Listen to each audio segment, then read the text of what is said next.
হবে, আপনি জান্নাতি হয়ে যাবে, আপনি জান্নাতি হয়ে যাবে।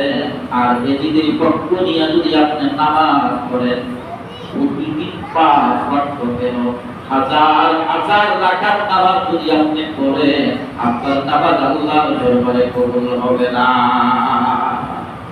এই জন্য নামাজি হতে হবে, আহলে বায়াতের অনুসারী হতে হবে।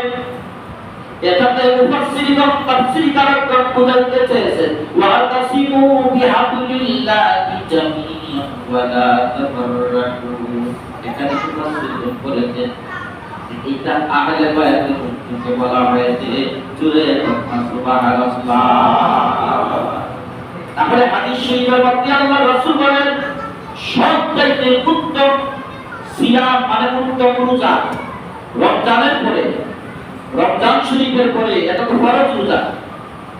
আর হাদিস শরীফের মধ্যে আছে আপনার আল্লাহ রাসূল যখন রোজা ফরজ হয় না, যখন রোজা আমাদের উপরে উম্মতি মুহাম্মাদের উপরে রোজা ফরজ হয় না, তখন মুহররম মাসে আল্লাহ রাসূল রোজা রাখার হুকুম দিয়েছেন। জোরে কথা সুবহানাল্লাহ।